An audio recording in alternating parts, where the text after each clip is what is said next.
Across Europe, thousands of children are being forced onto the streets to beg and steal.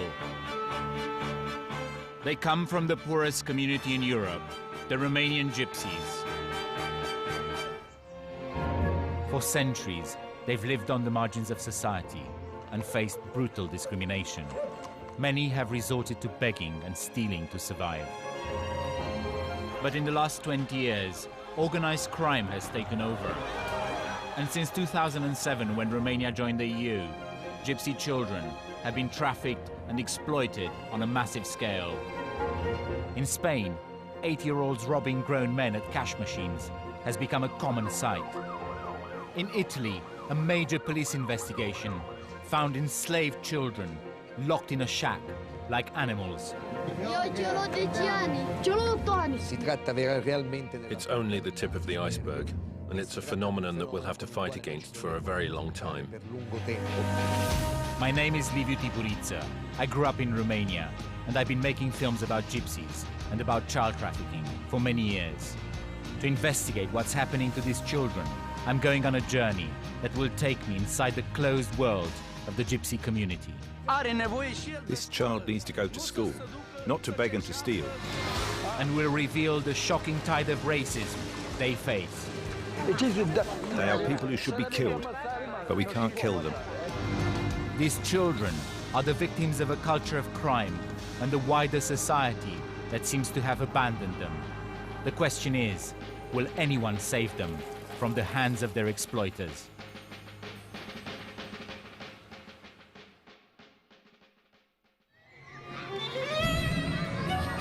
It's the week before Christmas in Madrid. For the Spanish children, it's a time of great joy and anticipation. But it's not all tinsel and presents. I'm here because I've heard there are many gypsy children from Romania in this city, working as thieves. Wandering about the center of town, I see gypsy beggars and buskers. But there's something more sinister going on here. As I head back to my hotel, I see a girl hanging around the cash machine. She's no older than 13. At first sight, she appears to be begging, but actually, she's watching customers as they enter their PIN and approaches them as they're about to withdraw money.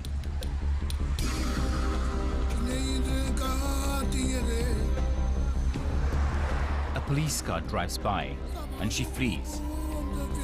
We follow. She's using a piece of paper to cover her hand as she tries to press the button for the highest sum available on the cash machine and take the money as it comes out.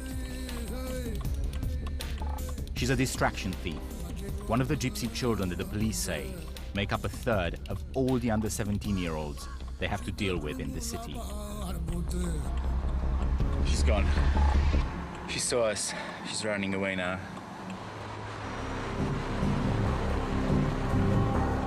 I'm heading for the outskirts of Madrid to try and track down some of the children who are stealing. One of my gypsy contacts has tipped me off that they might be living in a camp south of the city. Nestling between two motorways and an open-cast mine, this gypsy camp is one of Spain's largest. They live in plywood shacks. There are mountains of garbage everywhere. There's no sanitation, no running water. They used an improvised, crude wiring system to steal electricity. I'm supposed to be in a civilized European country, but the conditions these children are living in are more like the slums of India. Most of us are ill, nearly all of us. If a doctor comes here to give us a checkup, he's bound to find hepatitis C or hepatitis B. There's definitely hepatitis here. They are ill, the children, tortured. Look at the state of these children. They don't even have trousers on. The Roma children are cleverer than any other nation's children. They are clever, but they are not in school because we don't have the means to send them there. In amongst the piles of garbage, I meet a man called Zabar, who's skinning a stolen sheep for his neighbor. Zabar has lived in this camp for 5 years with his wife and 3 children.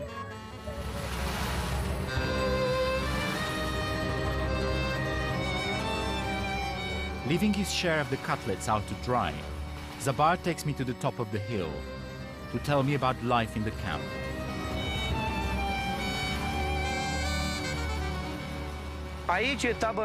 This is our camp, where we live. 242 families. Everybody came here to make money, but it's not clear how. There are 500 children, and out of the 500 children, I don't know if there are 150 that go to school.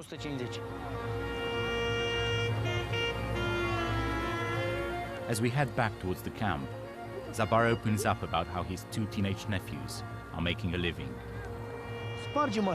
They break into cars, steal car stereos and sell them for 20, 30 euros a piece, and they can live off that. Zabar himself steals copper. His wife begs, and with the money they make, they're building a house in Romania.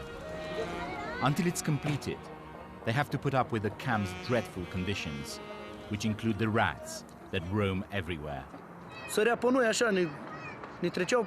They used to jump on us and they nipped my children's legs and hands. They were very aggressive. Now they've calmed down. We put concrete on the floors of the shacks and now they don't come in. It's nearly 10 p.m. and a group of children are returning from the city. There are 3 girls and 2 boys, all under the age of 14. Zabar knows them. Ai văzut toți copiii ăia care vin? Ăia vin toți de la furat. Serios? Da. Ăia fac bani, ăia. Și fac bani? Chiar fac bani? Păi fac dacă fură cu japca, cum să nu facă bani?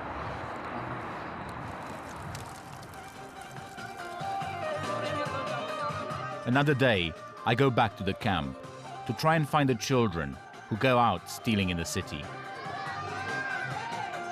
Daniela was in the group of kids I saw the other night. She's hanging out with Zabar's nephews.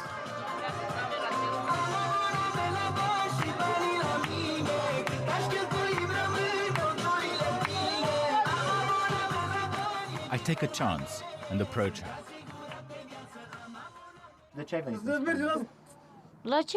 To beg, to steal, what we can't steal. From cash machines. Who says we can't steal? So what if they look me up? Big deal. You put in your card, you type in your PIN, you take the card, we take the money. We take the money and come home. 400, 300, 600, sometimes 1,000 euros. When you go begging, you work until 10 at night and you make 50, 60 and you come home. But when you steal, you make 300 in one go. It's easier. What? Stealing? It's not dangerous. Seriously, it's only the police that catch us. They take the money, they take us to the day centre, and the centre lets us go. They're minors. If they're under 14, they don't do anything to them.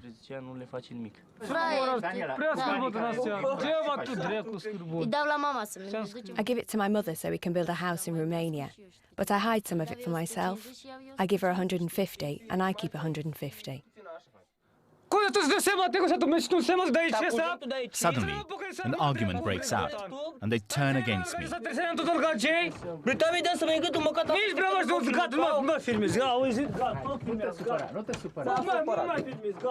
It's time for me to leave. It's becoming dangerous.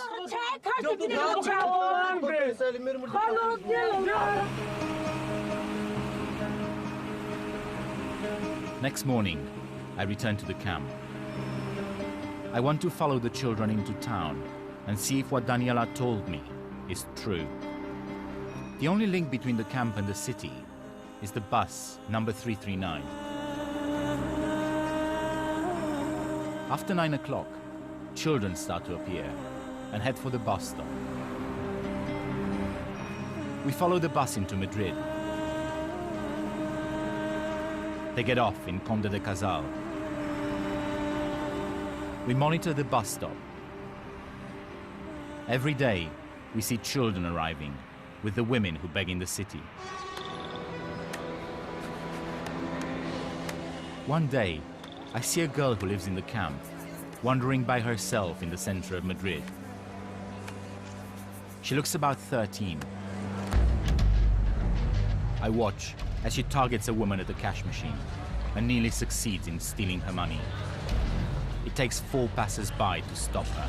Chica que quería robar, me ha puesto 500 euros para sacar. The girl steals a scarf right in front of me and disguises herself. Then she hangs around a number of cash machines, ready to pounce. A security guard from the bank calls the police. They arrive swiftly. But after talking to her for a few minutes, they let her go. She skips off and waves to the security guard. I've spoken to the Madrid police department that deals with child crime. 95% of the children under the age of 14 they pick up for stealing in Madrid are Romanian gypsies. The police say there's not much they can do, as in Spain, children of this age cannot be held responsible for their crimes. They also tell me that many of the children are sent out to steal by their own parents. The police feel powerless because the punishment for those who exploit their children is very light. It's Christmas Eve, and the Romanian gypsy band is entertaining the families who are out with their children, enjoying the street performances, the extravagant light displays, and the decorations. But 10 miles away, in the gypsy camp, things are different. Here, children are gathering around the fire and are trying to make the most of this day.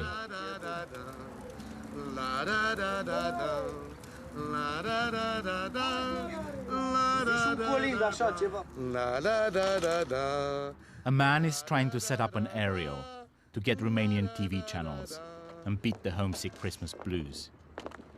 When he finishes, the man, who's called Nae, joins Abar and his son, who are watching a wedding party that is taking place on a hill on the other side of the camp. Muzica, aude a patra la ușă. Uite. 13 ani. 13 ani. Many Roma gypsies marry off their children at a very early age. The girls are in effect sold into marriage. Nae himself sold his daughter when she was 12. Look, that gypsy who lives on top of that hill got 7,000 euros for his daughter. I got 25 million lei for my daughter in 2004. În 2004. Asta cât era în euro atunci? Vreo 800 de euro. About 800 euros. But now, since we're in the EU, it's become much more expensive. The marriage was consummated last night, and now they are celebrating the fact that the 13-year-old bride was a virgin. This is our gypsy custom. If she's untouched, if she's a virgin, she's valuable. But the reason the bride fetched such a high price was not only her virginity. She steals. She follows the Spanish who withdraw 700,000-800,000 euros. She robs them and she runs. Yes, at 13. If she wasn't a valuable thief, they wouldn't have even paid 1,000 euros for her. 7,000 euros. In 2 weeks maximum. They'll get it back. At this point, I try to film the wedding, but I'm told that I can't. Marrying off their underage children is illegal in Spain, and they could go to jail.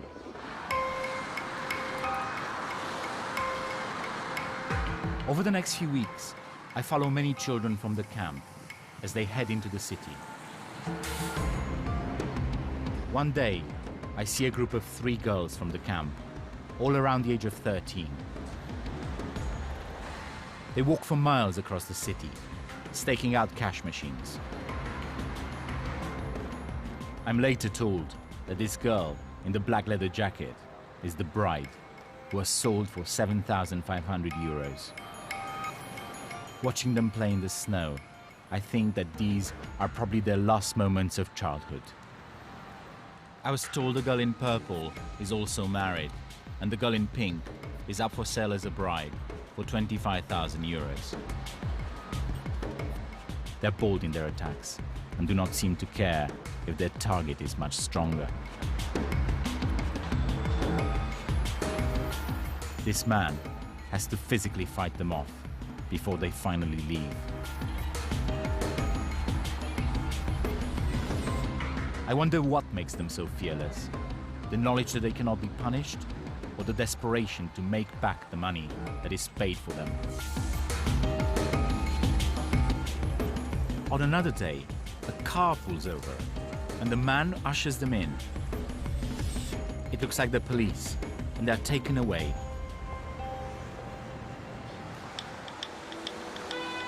Once the police identify the kids they pick up on the streets, they take them to this center. The role of this place is to assess the family situation of each child. If their family is deemed responsible, they're called to collect them. But I've been told that sometimes the kids are handed back to the very adults who sent them out to steal. So we decide to stake out the place to see who picks the children up. Soon, we see 3 children being released, but they're on their own. No one's collected them. One of them is the girl who stole a scarf in the center of Madrid. They head for the tube. They go into the underground station, but guards with dogs force them out. They seem lost, and we follow them as they continue to walk for miles, until eventually they catch the bus back to the rat-infested camp. I asked these people for an interview a few weeks ago, and they finally agreed to it. I really wanted to talk to the staff who work directly with the Gypsy children. Unfortunately, that's not possible. However, I'm meeting the head of the Madrid Institute for Children and Family. I really want to find out from her, what are they doing for these children? Can you release these children from this center if they're not picked up by an adult? No. Desde luego desde aquí. No. Here we don't leave the door open for them to go. We wait for an adult to come because we are talking about minors. On 2 other occasions, I saw young children being let out from the center and returning home on their own. Since the interview, Ms. Martin has said that in fact they can't stop the kids from coming and going as they please, as it's an open center, not a jail. I'm concerned about the Spanish authorities allowing underage children to wander the streets at night. But what worries me even more is the prospect of them handing back the children to those who may exploit them. Is it a good idea to return these children to the families that exploit them? We never return a child to a family unless we have all the guarantees that the family is going to take care of the minor. How do you make sure that the family doesn't exploit the child? It's not a job we do from here. It's the job of the police and the judges to check. We ask for information from the social services to have guarantees that the family has the necessary means of survival, that they have jobs, a home, and of course we check if the child is at school, receiving his education like all other children in Spain.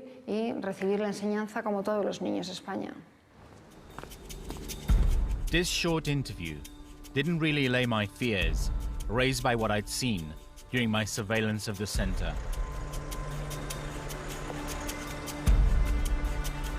One night, I watch as 3 young children, all around the age of 10, are released. They appear to be accompanied by 2 adults, but the adults go their own way, and the kids are on their own for over an hour.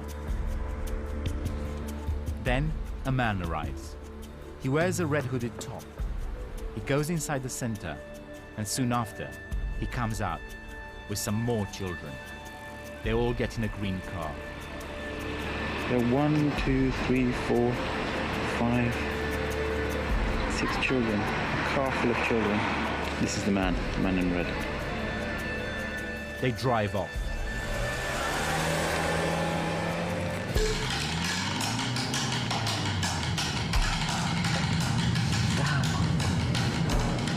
God, this is bad luck. Is it them? No. We're just following them. We're trying to find them. And we caught 2 red traffic lights, so I don't know if we'll ever catch up with them. We hit the motorway, which leads to the camp, but the chances of finding them now are quite slim. Oh, they are there. On the left, on the left. Oh, there they are. Yeah. That's the car. We found them. Thank God for the traffic. We think they might be going to the camp, but we're not sure. Let's see.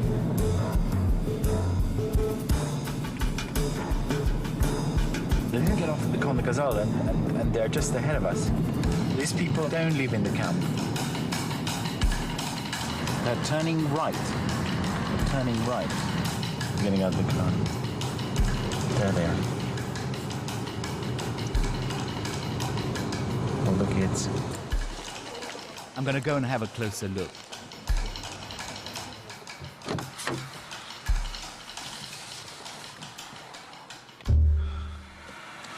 These guys don't live in a camp. They live in a block of flats over there. Over the next few days, we stake out the block of flats. Every morning, a woman checks to see if the coast is clear. Then, 4 young boys leave the building and take the tube. One day, we follow them into town. They split up into pairs. We watch as one of the pairs target a cash machine. One of the boys looks about 12, the other one as young as 8. They try to rob an elderly customer. These boys are aggressive. They don't stop until passers-by intervene. When I see them acting like this, my first reaction is anger. But then, I remember that they are just young children. A few minutes later, they are at it again. The older boy pushes the younger one towards the customer, but the man, who's twice their size, pushes him back. They give up. These children are under enormous pressure to make money. They're gutsy and daring, and they're ready to take on and defy even strong young men. When passers-by approach, they pretend to beg. This is well rehearsed, and they're probably trained to act like this. As I watch them asleep on the tube, I ask myself, who are the adults forcing these kids into a life of crime? No one here in Madrid seems to be investigating.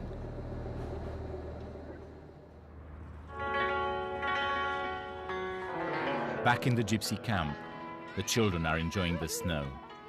As they play, many other kids from this camp are on the streets of the city, robbing and stealing.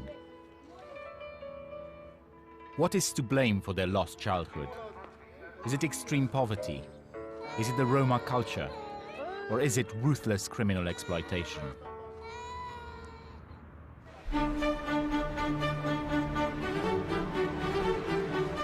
It's a new year, and the city is holding the traditional Three Kings parade for the Spanish children.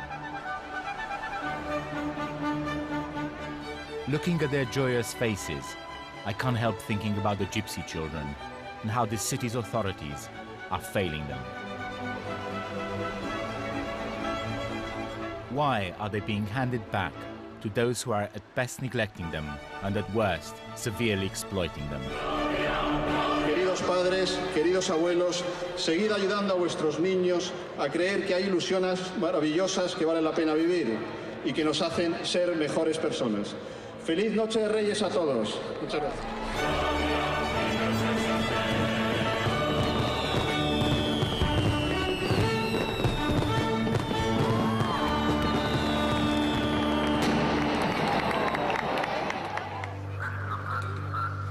To understand what's behind this disturbing phenomenon, I'm leaving Spain for the country where gypsy crime has come to dominate the headlines, Italy.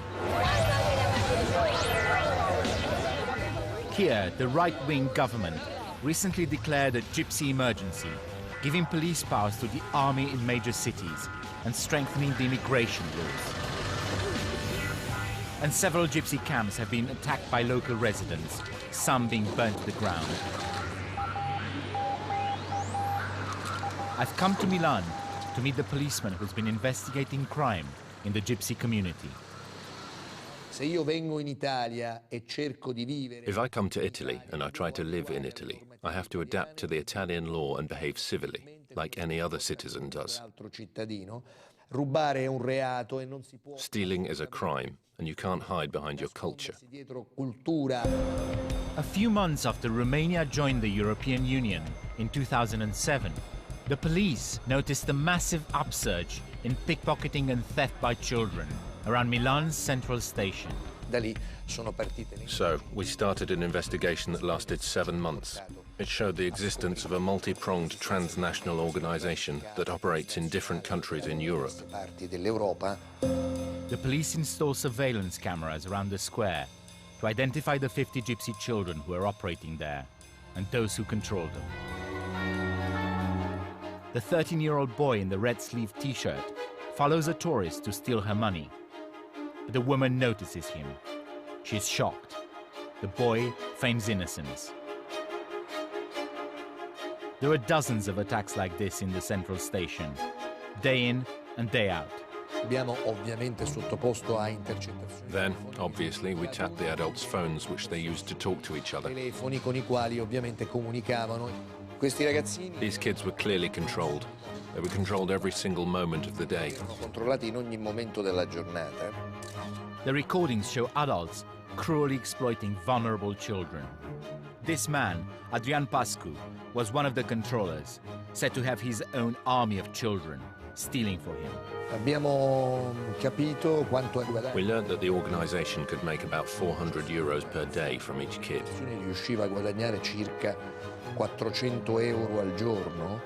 And if we calculated the activity over a period of a month, each kid earned about 12,000 euros. Then 12,000 euros times by 50 kids. If you do the maths, you reach an astronomical amount of money. According to the police, the children were making over €500,000 per month for their exploiters.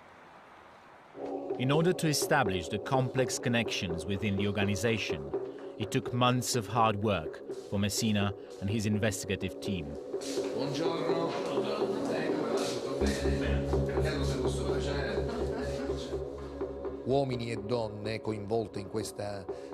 Men and women were part of this complex organization that was structured on 3 levels. At the first level, we have the young adults that control the kids while they're operating on the street. Then, at the second level, we have people whose job it is to pick up the kids.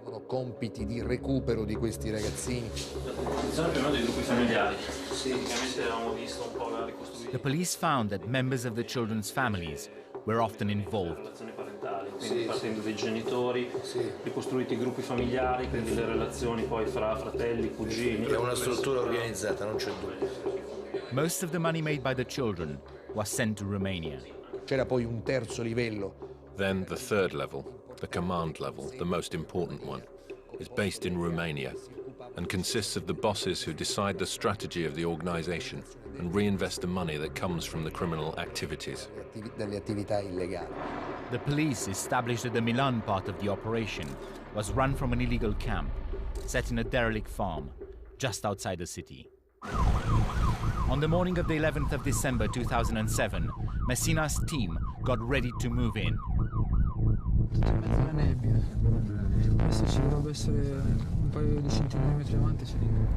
Nearly 200 police officers with helicopter backup descended upon the Gypsy camp. Welcome. Buongiorno. Tranquilli, un normale controllo di polizia. There were around 200 people living in the camp. Dai, forza. 1, 2, 3, dai fuori, dai, forza, veloci. Forza, dai, sotto. The police were looking for 25 suspects, all involved in the exploitation of the children operating at the central station. Come ti chiami?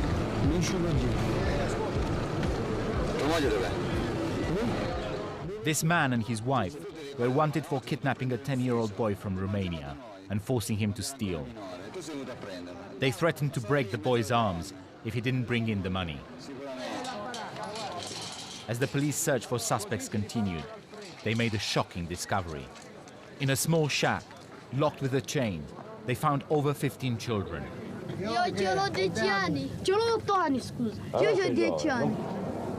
These children were kept in captivity in terrible conditions.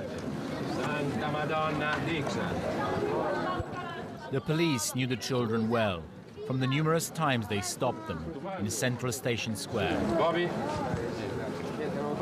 The exploited children were taken into care.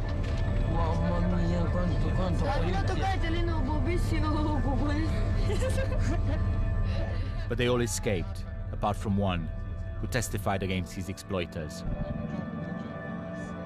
19 members of the organization were arrested in the camp, and 6 in Romania with the help of the local police.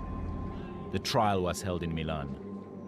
They were all found guilty for enslaving the children and given sentences between 4 and 14 years. I am a parent. I have 2 small children. I'm a father. And frankly, to see this situation deeply shocked me.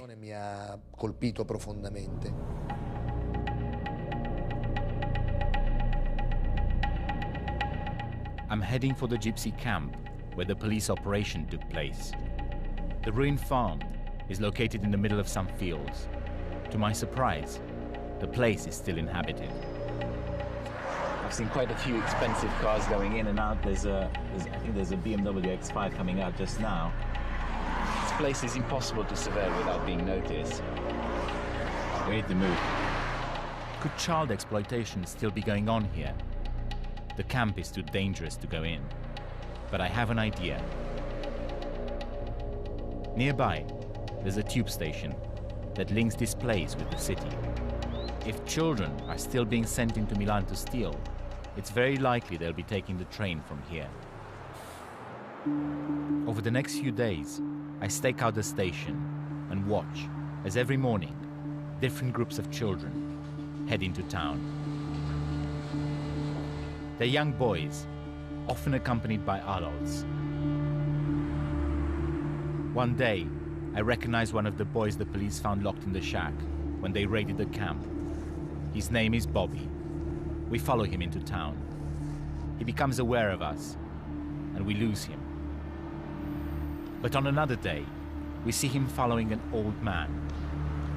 A young adult with a black top walks right behind him. Bobby picks the old man's pocket.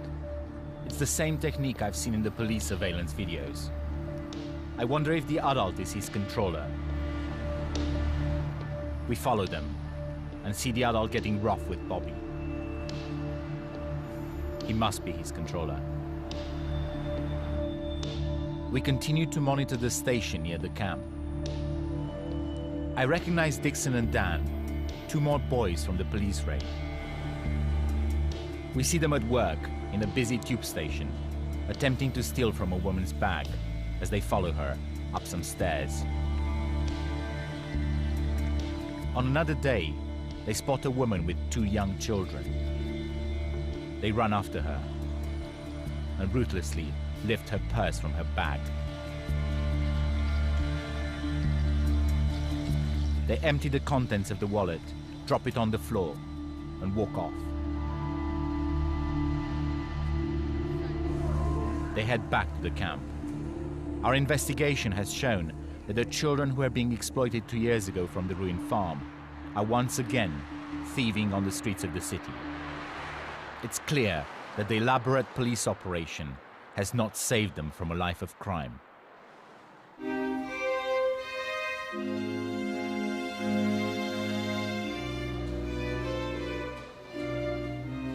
I'm meeting up with the deputy mayor of Milan, Riccardo Decorato, who has led the city's controversial crackdown on gypsy crime.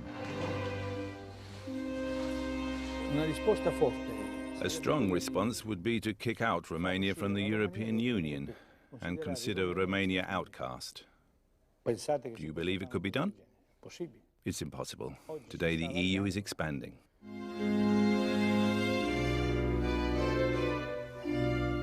Decorato expresses opinions that would be unthinkable for politicians in most European countries.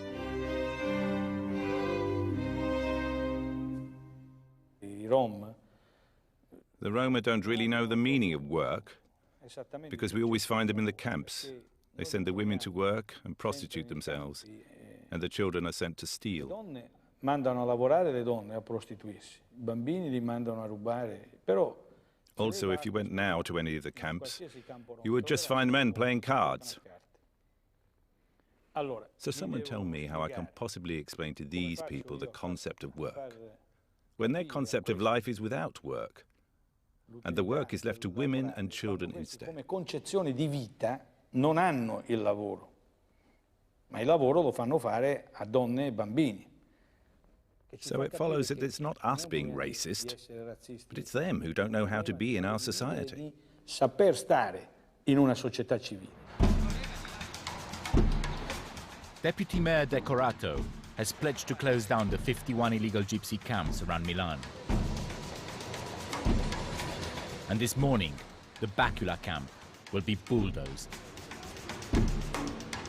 This is the 7th time it's been closed down in the last 2 years. The gypsies who live here know the drill, and they're already clearing out. Mamma mia, dove andiamo questa, mamma? Mamma, come fa schifezza così. Sento che non ci sia roba che brucia. Scusa, se lo volevo sporcare qua, noi dove abitiamo? Andate in fondo, ci sono i servizi sociali che vi danno assistenza. The social services offer of shelter has conditions attached, which the people here find unacceptable. Dar ce ți-au spus? Nu ocupă bine într-o parte? Ia cu fetele într-o parte și eu cu băiatul într-o parte. Nu este corect treaba asta. Nu suntem câini, nu suntem animale, suntem oameni și noi.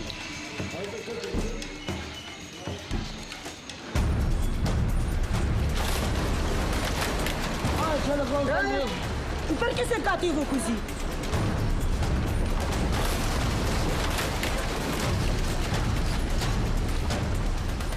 Only one family take the social services assistance. The rest scatter. The camp is now closed. But for a handful of gypsy families who live there, life may be about to change for the better. Un po' di pazienza, adesso ci sistemiamo i primi giorni, A local charity, Casa della Carità, is offering them shelter.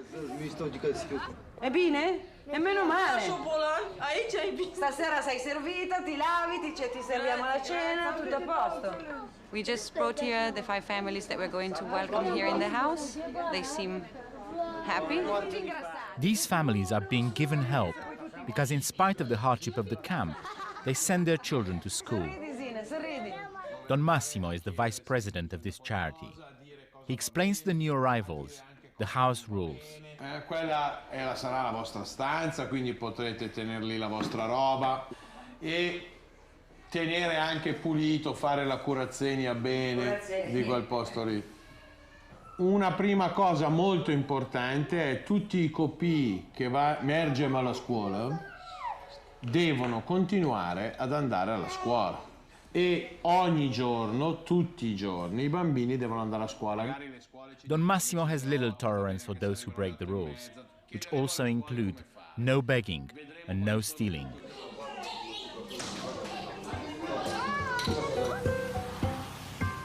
That night, it rains. The new arrivals at Casa della Carità have a roof over their head. But for all the other gypsies that were left homeless, it's going to be a bad night. A few days later, I return to the site of the camp to see if any gypsies have moved back in, as has happened several times before. All that's left are the rats. Around the corner, the local residents are having coffee and cakes. There's a heavy police presence. The gathering's been organized by Lega Nord, a popular right-wing political party. So why are you here today? To celebrate the closure of the Romani camp, and because I was pickpocketed twice. Now that they've been kicked out, I'm happy. Sono contento. Sure, it's safer now, but for how long? Because these people just move from 1 kilometre to the next. They are always here. The Roma, the nomads, whatever you call them. It's disgusting the way they exploit children and old people. They are people who should be killed, but we can't kill them. The gypsy issue has fueled the swing to the right in Italy. Casa della Carità believes the situation is more complex. The right wing says that Romani gypsies are just people that exploit their children and women for stealing, for begging, and maybe there is a bit of a truth in this. But the real problem is that some of the gypsies actually beg and steal because that's the only chance that they have for surviving. Buongiorno. La barba non l'abbiamo fatta stamattina, Robert? Donatella has been working with Romanian gypsies for over 4 years. The charity has developed a program which tries to integrate gypsies into Italian society. It starts with paying close attention to the needs of each individual. Generally, what they want to achieve is a job, a regular job, and a house. But not all of them can speak good Italian, can relate in a very good way, or have professional skills that they can use on the market. As well as training, Casa della Carità has a lot more to offer. There's free food and clothing, tutoring for the children, the chance to live rent-free in a little purpose-built house. They can even provide subsidized flats in the city. And they've had some successes. She's Loredana, and she's one of our youth. She's 19 years old, she'll soon be 20. And she has just started to work. She's just started to attend the course for the driving license, and she just opened her personal saving account because she wants her to spare the money for herself, and she really doesn't want to marry. So sì, this is vero. So de ce nu vrei să te căsătorești? Cum? De ce nu vrei să te căsătorești? Nu, eu am alte gânduri. Ce gânduri ai? Vreau să fac ceva în viață, frumos, nu știu. Am altceva de făcut. Ce să fac cu măritatul de acum? Sunt prea mică pentru măritat. This is probably the effect of the cultural influence that we had on her. So she attended school here, she learned a job here, she started to relate to our models, and so she actually embraced our models as her own.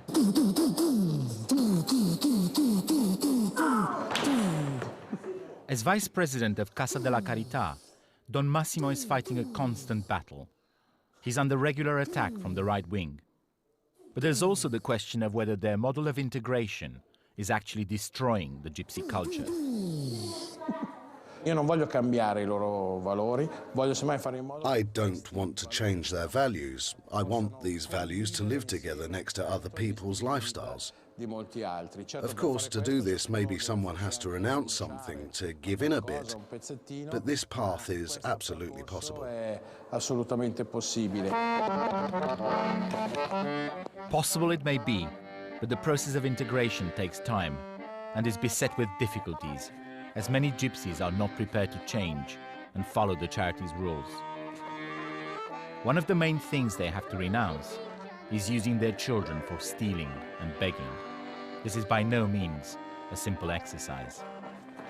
10-year-old Irinel has just arrived here. His family used to live in the Bacula camp, and from there they send him begging. Cum te-ai simțit? Urât așa. De ce? Cerșai de la italieni erau... Adică? Să râdea de tine că ești cerșetor. Irinel's 8-year-old brother, Claudiu, also goes begging. Dar tu ai fost luată la cerșit cu Irinel? La cerșit, asta. După ce a venit de la școală. Și ai făcut vreun bani? Nu știu. Cum nu știu? Dacă tu ai pozat și ți-o dai glava, nu știi? Îi ținem la mama. De giro ca sam. De da pago.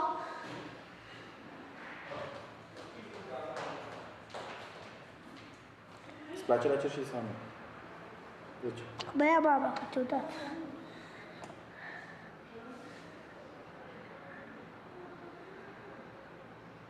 De ce te ia? Nu știu.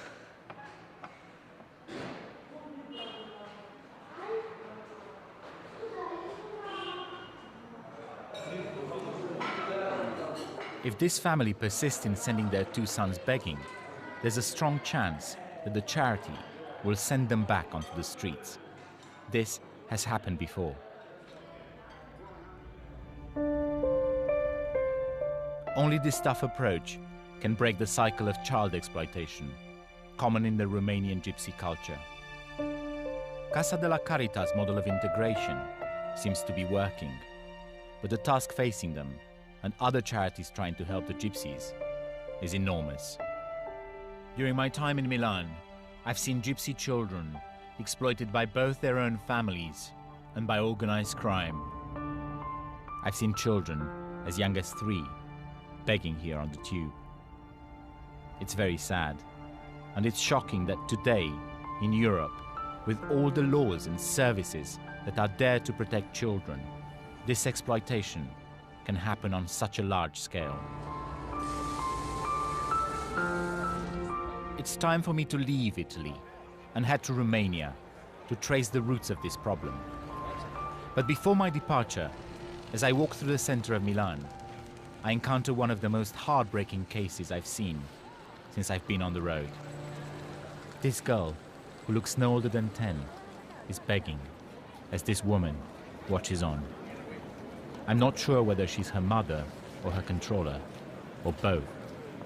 The girl is friendly with the local store owners. She's good at her job and seems to get a reasonable amount of money.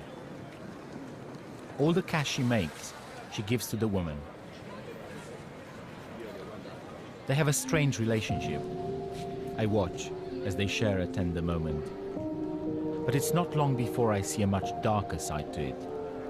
The girl goes to help a church worker for a few moments and doesn't make any money. When she returns, the woman is angry and beats her with a stick from her bag. The girl cries and is clearly afraid. Under pressure, she goes back to work. She even feeds the woman a few times with the food she's begged. I watched this girl working solidly for 10 hours, late into the night, begging in restaurants and bars where a young child has no place. She hands her last pennies over, but the woman is still not happy and hits her across the face.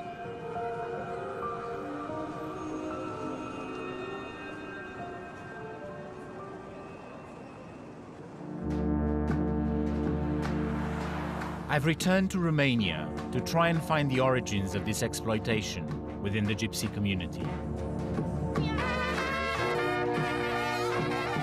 Romania is home to the largest gypsy population in the world.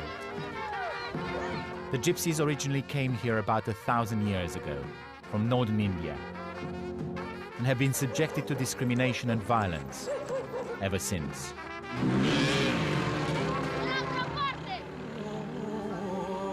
In a village near the border with Hungary, I meet Cornel, who lives with his family in abject poverty, like most of the gypsies in Romania.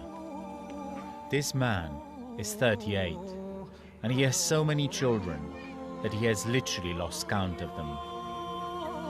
His story is similar to those of tens of thousands of desperately poor gypsies who have been trafficked to the West and exploited there by people from their own community. It all began with a promise made by a trafficker. He says, come, because it's good there. Everybody's getting houses. Come, you'll get some business. Within a month, you'll get yourself a house like you've never seen. The trafficker sorted out the passports and took Cornel and his wife, with 2 of their young children, to Milan. When they arrived there, they were put in a squat. There were about 100 families there. From top to bottom, it was full of children. Cornel and his family worked as beggars for 2 months in Milan. But the trafficker took everything they earned. They escaped and returned to Romania. The trafficker caught up with them, demanding the money he claimed he'd spent taking them to Italy. 7 years I paid him the debt. I paid it back. I gave him all my social benefits. But it wasn't just Cornel that went abroad to make money. Almost all the gypsies in the village have been as well. Păi da, bineînțeles că ceșam, pe ce să fac? Toată familia? Toată familia, da, sigur. Și copiii? Și copiii. Avem câte 5-6 copii, uitați. Acolo eu făceam pe zi cel puțin 200 de euro. Pe puțin stăteam până la 2 la 3, acolo în genunchi, ceșam. Ne pas manger, madame, s'il vous plaît, la mon petit fille, la enfants. C'est 3 enfants, regarde. Cu banii ei am cumpărat o iapă care a venit tot din Franța. Ăștia toți sunt copiii mei, domnule.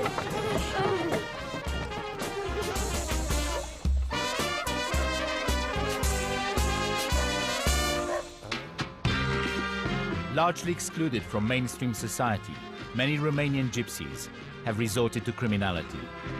I've come to one of the gypsy crime strongholds, the city of Craiova. Most of those in prison for child enslavement as a result of the police operation in Milan come from here. This is a dangerous place. Craiova seems suffocated by the gypsy clans who control half of the city. Although it's unacceptable in a European Romania, the authorities admit that they are helpless to face this phenomenon. The internal wars between gypsy families are carried out on the streets with guns and swords. I'm here to meet up with a powerful leader of the gypsy underworld. The neighborhood where he lives is home to over 10,000 gypsies. Most of them belong to one clan, the thieves.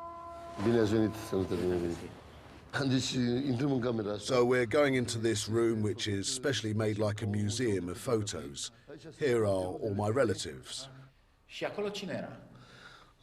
That's my father, one of the greatest gypsy leaders of Craiova, and he was part of the clan of the best thieves. I'm part of this family that occupies itself with stealing. His nickname is Brilliant, and for him, stealing is a profession that has been passed on from generation to generation.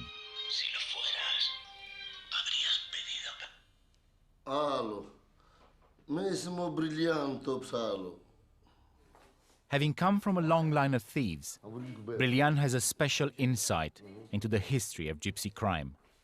When did the Romani gypsies from Romania start going west? I can't remember exactly, but in any case, between 1980 and 1989, they earned quickly because, having escaped a communist country, they had the right to asylum and residency in those countries, and they came back with special cars and built outstanding houses, and they came back to use the power that they had, and they said, whoever goes to these countries gets rich. Și acum o să mergem în cartier să vedem mai de aproape situația. Crescut pe această stradă. I grew up on this street. Și la vârsta de 13-14. At the age of 12 or 14, I started pickpocketing to contribute to help my grandparents because my parents and my uncles had been arrested. Pentru că erau arestați. When Brilliant was a child, this district was dirt poor. But at the beginning of the 90s, when the gypsies from here went to the west to steal and beg, the neighborhood started to pick up. When they saw this possibility of making money, at a certain point they no longer wanted to go begging themselves. Because the truth is that when someone has a lot of money, they begin having character, dignity, and they're ashamed to steal and to beg. And then, in order to keep making money, and under the pretense that they want to help others, they try to persuade them to go and beg. Look there. What a house. What a courtyard. This guy's called Philip. He initiated many departures. He opened the roads, as they say, in a few countries: England, Ireland, France, Germany, Canada, Australia, America. He got to Australia, yes, and that house, and this house are all his. There's no need for him to go abroad anymore because he makes his money as a loan shark. In the last 20 years, the neighborhood has flourished, and nowadays, every street here has dozens of imposing villas that Brilliant says are built from the proceeds of crime abroad. Look at this house. Now, there's a guy who stayed for a long time in Italy, probably for 15 years. He begged, he stole, he made a lot of money, and he sent it home and started lending it with interest. These two houses belong to Maruzzi in Calistrada. Calistrada is my first cousin. They sorted themselves out financially in England, and a large part of this fortune was made from stealing. In England, yes. Many of Brilliant's neighbors have been lifted out of poverty, but he thinks that the level of criminal greed has gone too far. He advocates a return to the old days. They stole because it was a necessity. They didn't steal to make fortunes or turn it into a business as they do nowadays. This is something that I disapprove of, and that's why I recommend that they should set a limit. They should calm down. Because the thieving, what they're doing now, is no longer a national problem. It's happening on an international scale. Now the whole of Europe, the whole of the world talk about the gypsies. Să te băgăm la pușcărie. Să înveți meserie. La pușcărie pentru meserie. Our children need to study, because if they carry on like this, if the new generations growing up now continue in the same way, no one will have us. Our own country won't understand us anymore. The Western countries will chase us away. And then I ask myself, and I ask you, brother gypsies, where are we going to go? Where? Where will we live? As I leave Brilliant behind, I think about the backlash he anticipates if the thieving carries on. Over the last 20 years, I've seen the anti-gypsy feeling getting stronger, not only in Romania, but across Europe. I've also seen gypsy petty crime turn into serious crime, into international organized crime. Most gypsies in Romania still live in shacks, but there are also many who now live in palaces. My fear is that without immediate help, the gypsy child thieves that I've encountered in my journey will grow up into hardened criminals, and the cycle of abuse and exploitation will spiral out of control. Where that help would come from remains to be seen.